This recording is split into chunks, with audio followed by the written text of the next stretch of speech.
Here he is, Finn Deerhart. How are you? I'm doing good. Did the mic and everything work? Did I get it right? You sound great. You sound great. This is Let the us know if, first. yeah, looking great. How you doing? We got I'm our doing hats good. I on. know, actually. I was like, oh yeah, we got the time going. I already got like Yes. my sweater up top because I just got off of a client call, but then like down here, I got my workout tights on. Hey, I know, I have this part done and I got my fuzzy slippers on below. So I'm Totally comfy, cozy. I got my glass of wine. I'm good. nice. Finn Deerhart is a sex and intimacy coach. You take clients now virtually, and you do a lot of courses around the country Totally. that I've taken myself. We'll talk a little bit more about that. First of all, you were telling me the other day offline that you are transitioned virtually to seeing a lot of your clients, but how has the pandemic affected you and is it your husband? Like Partner, yeah. partner, yeah. Husband to be, yeah. Okay, okay. Um, So how has it affected I'll say work first. My work is going Yeah. great. I think I work with couples a lot. So during the pandemic, couples are really it's people have this idea of like, oh, well, you must be having sex all the time. And what I'm actually hearing from a lot of couples, they're like, I can't get enough personal space to want him. Right. So it's helping guys like learn how to be like, okay, you need to work on your boundaries, put up personal boundaries, kind of Yep. code switch at home, like learn to share workspace and then like get sexy later. And it's kind of takes more work because we used to just, I don't know, I used to go to the gym and then come home and do all these different things that help me access that in me. So I've had to learn it too.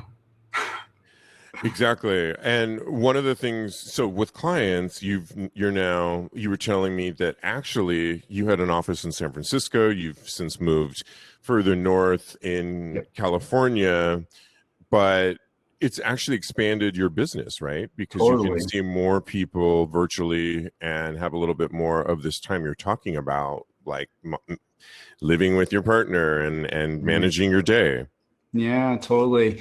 I actually really like the online model and I was already doing it, but since COVID happened, I just like switched my focus to just like how can I start doing more online stuff and people from all over the world. It's just fun to interact with more people and I get more um like in the office in San Francisco, it was more of a therapeutic process. I was seeing the same people all the time. Now it's kind of like a flow where guys are coming and going and I'm not really keeping a cadence with them all the time, maybe necessarily. But they kind of come in and go as they want, but I'm seeing a lot more people.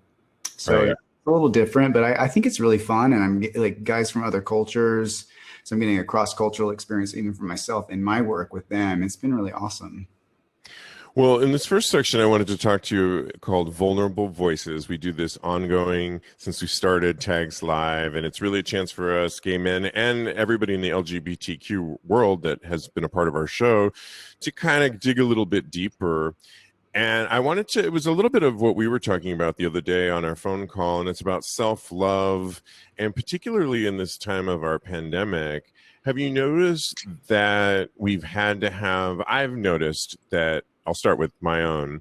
Yeah. I've had to have a lot more empathy and compassion for myself before I could even give it to my mom, who I'm having to order groceries for now and talk to every day. Mm, And it goes a little bit to what you were saying a minute ago about having to manage our time a little bit more because we are just in these apartments or, yeah. even if it's just a house, it's a house.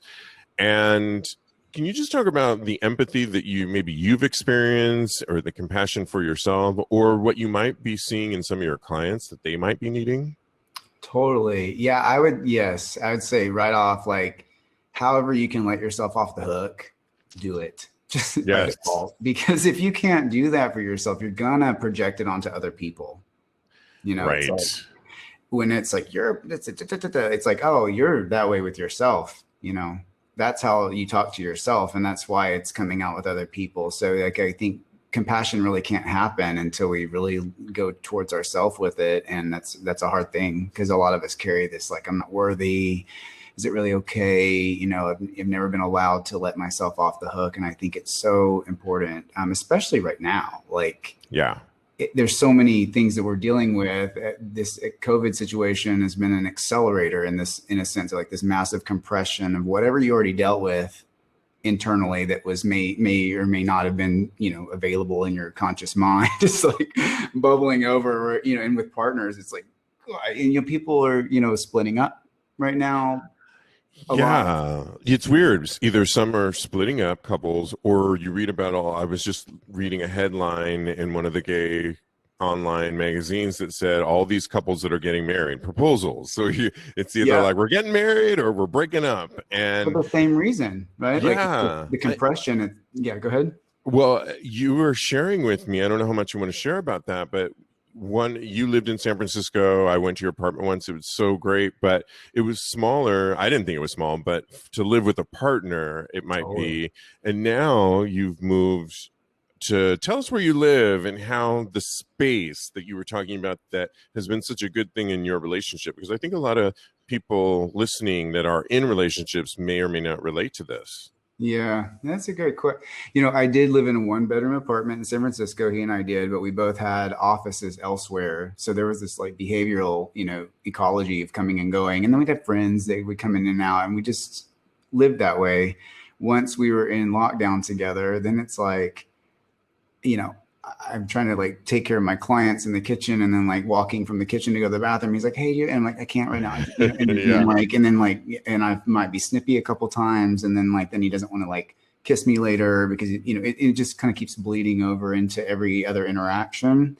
And we just decided, because we'd already wanted to get out in the country more, like let's go right now. Let's just go. So we moved to Nevada City, California, which is a couple hours outside of the Bay. It's this magical little town up in the foothills of the Sierras, and I got like 3 rooms now. So we both have an office here, a backyard, paying less than I was paying in San Francisco. And I feel really good about it. Like I still go to the city for work some, but it's just amazing how the space itself has opened up new possibilities. I can like hide out in my office now and Nice. focus on my work and not come out until I really need or want to. And I didn't have that before. What about sex life? Because were you finding with coming out of your office, like you're there, was your sex decreasing, and now do you have a back to a healthy sex life? Totally. I love talking about this too. Thanks for asking this. Yeah. It like a lot of people, I suffered a kind of like no libido for a while. I mean, when our nervous system is under attack, you can't really get a boner. Yeah. Like your nervous system, if you're like feeling like I'm threatened, which a lot of people are feeling very, very threatened, like you into the grocery store, it's even like vigilance is necessary.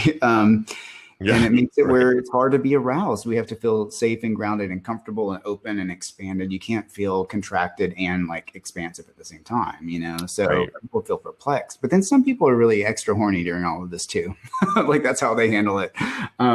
But I was having so much conflict with him, just consequential conflict. Like both of us knew, we're like, I love you. It's not your fault. I just need to get some space, and that was making it where when we were with each other at nighttime, we didn't want to fuck, it was Right. just, I need to like, just be quiet. And even if he had to like, hey, can I ask you a question? I'd be like, no, like, I don't want to be asked a question. I just want to be in this little hole where I don't get talked to, and couldn't find a space, Right. So Um, was the space that you have now, did it just naturally happen that you guys became more sexually active because of the space, or did you have to kind of work at it. work at it? We had to work at it. And this is the valuable part for me. And I also think for a lot of guys out there, because the boundaries work, we can't rely on our geographical arrangements to be our boundaries for us. It's convenient that I could go to the gym and then like stop for a coffee somewhere and see a friend and then come home and be like, hey, that was Yeah. nice, but I don't have that at my disposal. So I can't like I don't have any boundaries. So I've had to learn how to communicate with him in a way that doesn't imply blame. And I'm a coach too, so this is my work, but it's Right. hard for me. And what's happened is we respect each other a lot more, and we've learned how to transition from work to play a little more effectively. Nice. And now our sex has been like amazing recently. So it just, respect is important. And like, feeling each other care about your needs. You know, if you feel like your partner doesn't care about your needs and you're feeling like you're struggling on the inside and you can't really see that, you're not going to want to fuck. Yeah, and a little bit when we move on to kind of Tantra and everything, I want to talk about because even if you live solo like myself during this pandemic, you may be watching porn a lot more and getting on and off, and maybe even watching it more than before. Yeah. But that personal, I want to talk about date night with myself that we were talking about. You lose a little bit of that. And my other co-host Lincoln talks about so much porn usage or watching so much porn can be like a rubber band, and if you just overwatch it, it can Mm, kind of break that band or mm, overstretch it. mm. And so I think, you know, that's one thing I want to talk about in a little bit is about getting back to just ourselves. And I know you have things like the mirror exercise and, Totally. well, yeah, but a few more things on vulnerable voices that I want to get in that I wrote some notes here is I wrote and see what this pulls up for you. Okay. I wrote getting reacquainted with yourself or getting to know yourself. What does that mean to you when you hear that? Getting reacquainted with yourself, particularly in Mhm. this time, or actually just getting to know yourself? I love it. And I would say both are, we probably come in and out of both of those things. Like getting to know I would call it the emergent parts of ourselves. Like, Yeah. oh, I didn't know that I wanted to change jobs, but after all this shit, I've realized it, or I didn't know that like that wasn't okay for me in the relationship. And now I got to advocate for that. Those are emergent pieces and they come with our growth process, right? So that's always going to be happening. I think like a tree, branches are always kind of coming out and just doing their thing and they'll forever be sprouting until the tree is in its decline. And Yeah. And it's like I've noticed even little things about myself being okay with my alone time and myself, whether I've discovered many parts of this city in New York here going to the east side. And for so long when I would go out, it's like, oh, never go to the east side. It was just, who goes to the east side? Well, now I love the East River. There's this path I found that even within the path and the rivers on the left, and there's mhm. joggers and some hotties, of course. There's this little kind of carved out dirt road area that somebody put together that is almost like this sanctuary that I love to, and you could avoid it and you can just keep on the regular path. I always want to go on that, and it's like this little oasis tranquility that I get from myself. Little things like that, right, can be Totally. so learning about yourself, right? Yeah, and also like this, like kind of reacquainting yourself too. I mean, we get so certain about Yes. who we think we are.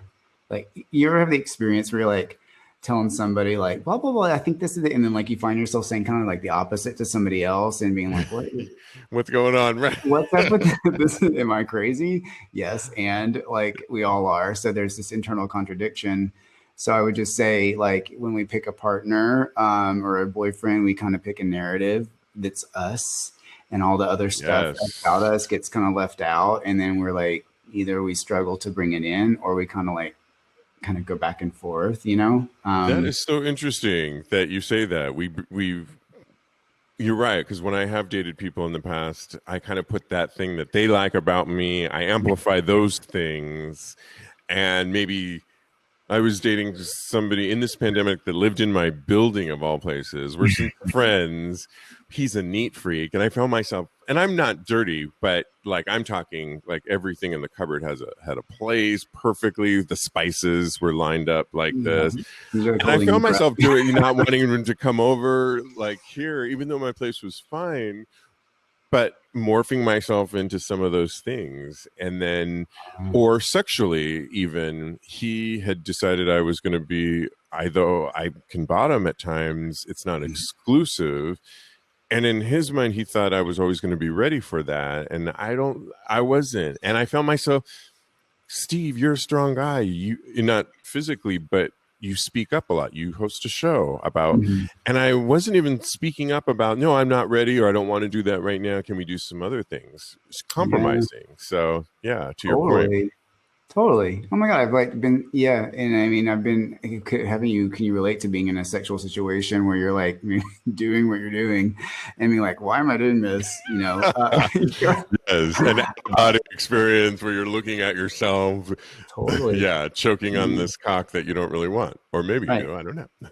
Or maybe part of you does, and part of you is like, not aware of why you went for it in the first place. I mean, we're complex beings. I think that's what I'm trying to really like just kind of Yeah, highlight is we're very complex and it's not very simple. And when we want it to be simple, that's just a wish. It's actually much more complex. And so I think we can get acquainted with ourselves if we just are like start being really honest with ourselves.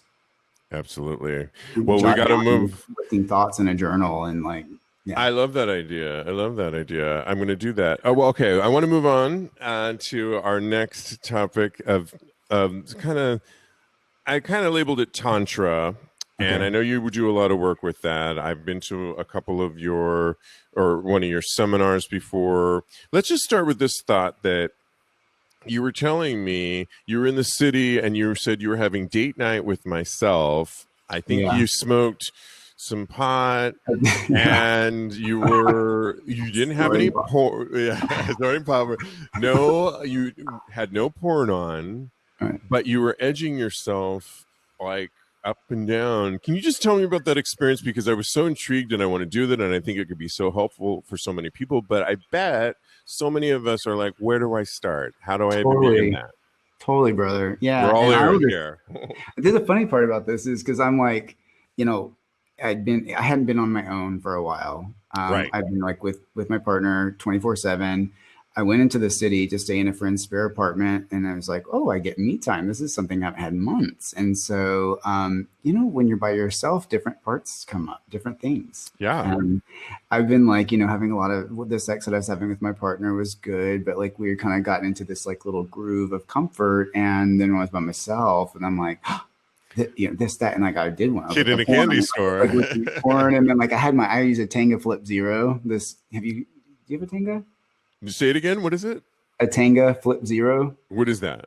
It's a toy that like you jack off with it, and it kind of I sucks your mean, dick. It's fucking I amazing. have something like that behind here, but anyway, go ahead. I can't reach it. Okay, well, this thing I take it with me when I travel, and it's like I look forward to this time so much. And this one night, I'd had a lot of work, and I smoked some like pot, and I found poppers in the room that I was staying in. Like some, I don't know if they were like my friends or like if They someone were had kind stayed. of like the guest, in the Yeah. guest room. Instead of a Bible, you've had some poppers there for So you. exactly. Please don't leave a Gideon Bible. Bring me poppers. So Right. I haven't done that in I would say several years, and I was just like, oh my god, poppers! And like I started sniffing poppers and jacking off with this Tenga, and I went on for like 3 hours, and I thought, why don't I do this at home? Why don't I just say, hey Sam, I really need like a couple hours. I'm gonna, and just kind of, and I do that in my own way, but this was Yeah. an added layer of like this is an important piece, and this actually is tantra too. This is a part of me that just wants to like feel raw and kind of slutty and dirty, and just just there's a different part that's different than me like looking into his eyes and like breathing deeply and like really being present in that kind of way. This was just about like raw, like feeling on my dick and just being all by yourself. You don't have another person to try to be tuned into, so you can just feel like non-self-conscious even more, and relaxed. What were you gonna say? So, a couple things. One of the things I love is that I think for everybody listening that has a partner, what we were talking about in the last segment, even if you're reinvigorating your sex life with your long-term partner, we were just talking about how sometimes we morph ourselves into who we think that person wants us to be. Yeah, So I love that you said that me time. And I think that's such a great tip to have that conversation. Like every once in a while, I'm going to want either, whether you call it that date night with myself and you lock yourself in totally. your office, your bathroom, wherever you do, maybe it's a bath, I don't know, Yeah, or it's finding that time and having that open dialogue with your partner. And I bet 9 times out of 10, I know Sam, but I 9 times out of 10, your partner's probably going to be like, yeah, and I want it too. So don't be Totally. surprised if I, but say the same thing. But for people that are, because I know you told me you didn't watch any porn, and the natural go-to, and I have something kind of like that toy that you're talking about too. What made you not go onto your computer like so many of us go to, is put that on and Mhm. immediately you're going to your favorites porn section? What was it about that got Mm. you into just being alone and develop that tantric thing with yourself?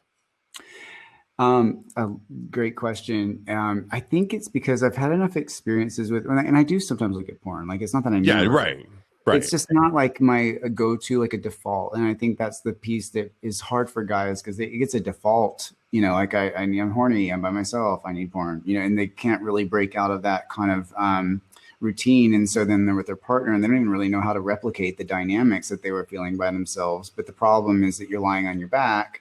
I want to state this really clearly. There's nothing addictive about porn. It's not an addiction. So that kind of dispel all that language. But what does happen is we become really used to experiencing the excitement that we're seeing on the screen in a passive way. Like you're just like lying on our back, jacking off, and just kind of like going on adventures all in the head. It's psychogenic. It's like right up here. Right. Your body doesn't have a connection to it. You're not like doing it. So for me, I get kind of bored doing that. I might watch it for a little bit and be like, oh yeah, that's hot. And I find myself kind of like losing my boner, and I get way more into it when I just like get up, breathe, move around, kind of like fuck it, like play with my own body and my energy. Because whatever energy I'm feeling, I want to bring that into the body. So if I'm watching a guy fuck someone and I'm feeling more into my dominant side and I'm laying on my back, it's kind of a canceling out Yeah. of what I'm wanting to see. It's like this falsely active kind of experience. So I enjoy like playing, like get in front of the mirror and just like really breathe and like kind of let myself go. And you try to work yourself up to where you don't have the inhibitions anymore. When you're not having that kind of like, oh, but this sounds stupid, or am I doing that? Or can I really say that? And I like say dirty stuff to myself in the mirror. And like, then it helps me when I'm with my partner because I've practiced how that feels in the body, and I practice what it sounds like coming out. I practice like what I think, what doesn't look authentic. And when I catch myself being kind of a little phony, and it's helpful, right? So then I get in a partnered situation, and I'm not just kind of like stuck in my routine again. But I would never get to experience that if all I did was just kind of pull up porn, shoot a load, go back to work. Well, You know? yeah, I mean, I totally 100% agree with you. I mean, I love porn too, but it can be a passive experience, obviously. And I love what you said about movement and Mhm. in general. And there's something about porn, at least for me, and for a lot of us that I know, is it's really quick and easy. It's easy to turn on that favorite scene that that's going to get you excited and get off. And that whole amount of time could come to 5 minutes and sometimes. So this idea that we're trying to talk about is getting to know yourself literally intimately and date night with yourself.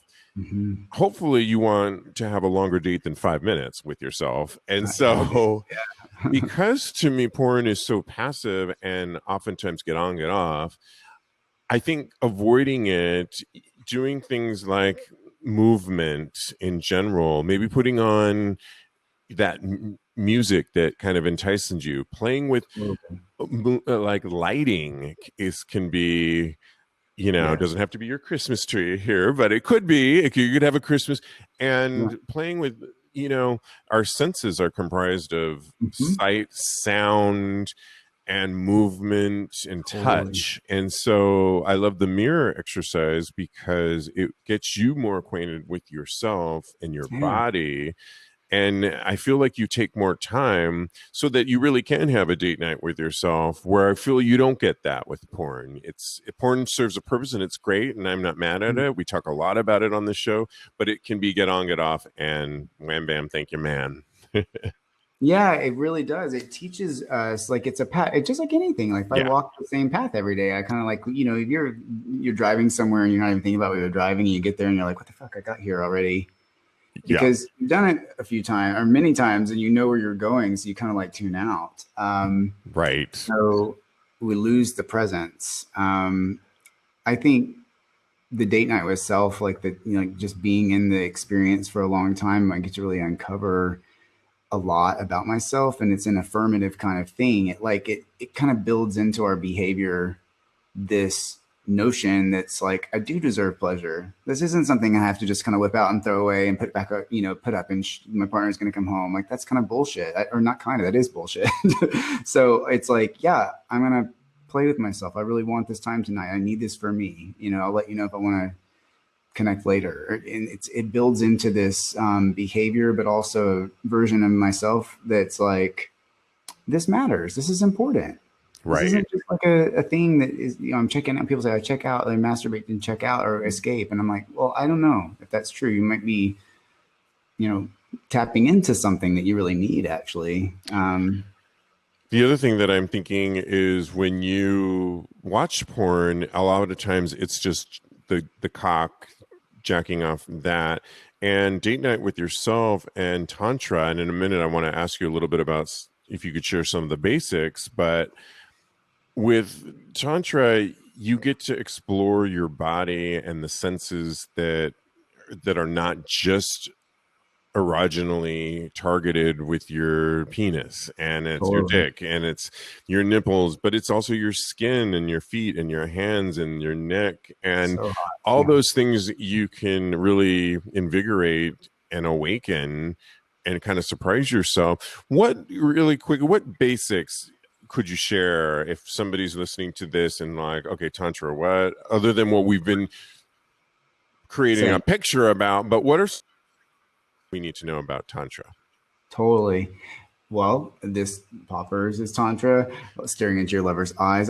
Tantra means the weave, and it's like making a stance in your life for the entire experience, and not judging part of you and saying that's not like me, and kind of like cutting yourself up and like only elevating the holy. And I think in the West, you know, like California version tantra, like has this reputation for it's like, oh, like love and light, you know, and it's just Right. only, which isn't, you know, snorting poppers and like getting fucked by several people at the same time. Like that's all like that's tantra too. If you're like practicing an awareness about what happens for you in that space, if you're not just kind of like, oh, you know, If you're in the you're moment really, with it. yeah, and you're tuning in and you're studying yourself, you're witnessing yourself and the people with whom you're having sex, and that's like a really powerful experience. So your question about what is tantra, yeah, does that kind of answer that Yeah. piece? The senses that you were saying is the most basic way people can access that anytime. It's like, oh, I'm not even noticing my senses anymore, coming into that, you know, making I don't know, like a hot shower first where you're like really relaxed, you feel the Yeah. heat and the warmth, massage, right? Like burning incense, ways to like lighting, like you said, a club, when people go to clubs or when we used to go to clubs, it's creating an atmosphere that communicates a certain set of values that are being exchanged there just by use of the light and the music and the space. Awareness, I love, is such a key word. It's one of my favorite words. I have to read this one question that's Yeah, hilarious. go for it. Yeah. Kevin Barbie says, how long after date night with yourself do you want to text yourself? That's great. Well, I would say you should sex yourself while you're fucking yourself. Oh, That's my oh, recommendation. you know, and with the new devices and everything, I've found a way to text like my computer to myself. So you could be sexting yourself during your date and feel like, yeah, you're cheating on yourself. How do you like that? Yeah, he says I'm the best I've ever had. And I would actually say, like, I think when we're with ourselves, I mean, he says, haha, but I love it because we actually do have a really awesome opportunity when we're by ourselves. In reference to your Tantra question, Yeah. it's like, I want to be able to heal the splits in me between sex and spirit. I want to heal the pain around like not feeling good enough, not feeling like I measure up, you know, or like that sex is bad, being gay. And I know on a behavioral level, a lot of gay guys act as if that's not true. They have a lot of sex. Yeah. Doesn't mean they're not carrying that division inside them. And that's evident in the way that they like suffer in their emotional lives, suffer in their relationships, you know. So Tantra is about having some practical tools to really engage with that, right? So therapy is great. I go to therapy, I love it, but then it's like that's a healing dialogue. But then these tools help us have experiences in our bodies that we go, oh, I get it. So like for yourself, for instance, like oneself, like date night, you're giving yourself the experience that was kind of maybe missing. Like when we were kids, we were hiding and sneaking and not allowed to, or going to get in trouble. And we're giving ourselves this new experience of like, this matters so much. It's on my calendar. I've invited my partner to leave for the evening. I'm going to, like that's a very different way of being in our sexuality and owning our eroticism. It's so I'm so doing date night this Friday. I've got it. I've got an image already. I'm excited. I want to But know what's yeah, happening. I will tell you in a minute. But one of the things I want to know about that you can share a little bit is what are the benefits of edging, if there are any? What is edging, and how hard is it to do? Like, are you a fan of it? I love edging. Okay. It's so funny too, because it depends on the context. Like, So if Tantra. you're okay, go ahead. Yeah. What were you going to say? If you're using what's the toy? Tenga. Yeah. Tenga, Oh, yeah. We'll stretch it out and stretch it out. Yeah. I actually am one of the guys that really loves to kind of like work up a lot of energy, not come, wait till the next day, work up a lot of energy, kind of maybe play with it. It's like, so hard though. Oh my God, I love it though. When it finally you're able to kind of like see, I think how did you was that practice? it is practice. Part of it's practice for me, but some guys just really their arousal template is geared that way. They want to last. It's almost like the wanting is more fun than the having.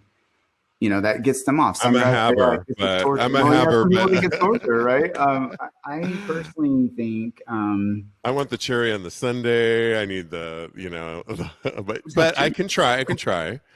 Well, you know what? So to the question, I love it because it's like if you're laying on your back and you're watching a lot of porn and you're having a passive experience, it's intensity that's building and building, and it's not in a context of like movement or relationship of any kind or any context beyond what you're experiencing in your head. So you do it's almost like uncomfortable. Like it's like I need to get off. You're not just releasing the semen, you're also kind of releasing the energy and like the feeling of being bound and like the tension. So when I'm like moving around and playing with my Tenga and like just getting into it, like I try to get to that like really animalistic. I mean, a lot of guys will take, GHB or something because they want to get to the animal in themselves, and that's the whole goal. It's I got to get there. So I'm going to do that through like movement and breath and like. There's that thing called gooning, which is making noises and sounds, which I tried before, and I kind of like. I was going to ask you about sound effects, the importance of emitting sound, not obviously if you're with a partner or not. Are you a big fan of that? Totally. 100%. Like if you have this part of your body and it's not participating, there's energy going to inhibit, like something's either active or inhibited in the body at all times. Like in me talking, I'm inhibiting like me standing up, or, there's like stuff going on and your brain is like talking to the muscles constantly. So when we're like this, and we're not saying anything, there's an energy. I'm tense watching you. Yeah. Well, yeah, and like part of your energy is going towards, kind of suppressing something, while another part of your energy is trying to augment the sensation. You just can't do both at the same time. So when you just like and you let go, you feel more energy, you feel more flow, but you also think less about like being self-conscious, and you just feel more pleasure. You get out of your head and do what this experience should be is awareness and feeling. And I had a revelation just a second ago about how I said, I want to always have the cherry and the cum factor. But as we were talking, I was immediately thinking about when I've been with somebody having great sex, and there's been several times where the sex was amazing and maybe the person that was the top came, and then they wanted to make me, and I was like, you know what, I'm good. And the whole experience was really nice. And it wasn't, and I didn't feel, I maybe felt a little guilty because I thought if they think I don't come, then they're going to think I didn't enjoy it. But in all reality, I actually really did enjoy it. So in essence, and we had taken a long time in the whole experiences that I'm thinking about it right now, it wasn't like a 5 minute sex experience. It was like a whole night of playing, and this person maybe happened to have that final eruption. I didn't, but I was okay with it. Totally. Yeah. And when you felt okay with it, you had like, it wasn't like, oh no, I'll be fine. No worries about me. You really probably felt like I've had a good time. I actually kind of feel at my capacity. Yeah. Yes. Can you Yeah. and can you read the comment that Kevy wrote right Yeah. now? I My like, former, I think. yeah, my former partner and I had difficulty because I was an edger, and he would do it, and he was a do it and done kind of guy. And sometimes our sexual climaxes were out of sync because he would finish after having done his thing for however long, but then my endurance, if you will, was much longer from having edged during solo sessions. Yeah. Mm. And then Yeah. it, Did I, y'all, and I'm wondering too if there were like, you guys talked about that and kind of like found a way to like navigate that together. I think guys are really a yeah, lot of times kind of like we're naturally defensive about sex as gay men right. because we've had to fight really hard for it. Do you think it comes down to before you actually have the sex? I mean, obviously, over time, you realize this person likes this and I like this, and you kind of navigate your way in the heat of the moment. But do you think it's important if this person is important and it's a long term thing, or you're dating this person for on to have that conversation not when you're in the heat of the moment and make it kind of an ongoing exploratory conversation so that when you do have the heat of the moment things so maybe if his partner knew a little bit more about that, a lot of us would want to please our partner and do, I think. Yeah. And it's to me, it's astounding the myths that guys believe. It's like sex is supposed to be spontaneous all the time, or why we could see that in movies every time you spontaneously feel like pulling up porn, it's available. Well, that doesn't mean that like people interact in a way that's like 100% spontaneous, or like Yeah. this, we're supposed to just kind of like enjoy it together and get off at the same time. And that's just if we don't, something's wrong. I mean, these aren't true. They're myths, and guys live under them in a way that we suffer.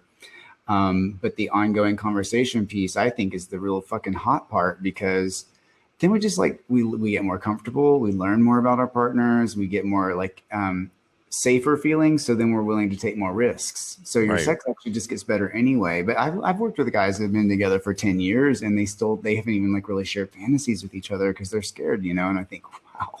Yeah. Um, it's a lot, right? But it's just testimony to what a lot of us have been through as gay men. Yeah. So yeah, and I think the ongoing conversation piece allows us to really like grow as a sexual being into like who we want to become. I mean, let's face it, I don't care how good you are at sex. Like, there's a becoming aspect of like who we are as a human being, and our eroticism, I think, should reflect that. Well, Finn Deerhart, I could talk to you forever and ever, but we have to wrap this up. So people can talk to you as a client or look up your website because I know For you sure. give seminars. They can go to Finn Finn Deerhart Deer I'll put it on tagspodcast.com for Yeah. sure. And on Twitter, you're at the Agenda SF, and on Instagram, you're at Finn Deerhart. Yeah. Um, Yeah. DEERHART.com. No E in heart, just HART. and you're taking clients and offering seminars. Anything you want to Totally. promote or talk about before we check out Yeah. here? Yeah, so thank you for that. I'm going to be in the new year. I'll be having downloadable programs for people to take where they can like practice this stuff with their partners, or solo courses, like techniques and things to do that are like both physical but also emotional work around that. That'll be available just through my website. And in response to a question you had asked before, really quickly, I just want to say what another thing guys can do. You were talking about touching their feet and all that kind of stuff. Yeah. You can go on Google and just Google pleasure map. Pleasure map. Okay. Pleasure mapping, yeah, and find like a diagram of a person, and you color code it like your erogenous zones, and you play with every inch of your body, and then you can use that with your partner and kind of learn stories about each other's bodies that you never knew, and it's a really fun way to stimulate your whole body, to teach every part of your skin to be more responsive sexually. Can you do it solo as well? Like if you're Totally. just Yeah, kind of absolutely. I put it like on. the bottom of my feet, and it's like, oh, it feels so good. Okay, I'm incorporating this in date night, and I'll have a follow up on this, and I'll share with you, Finn, on how date night went. And I hope to see you out next year when this mess is over Oh my God, with.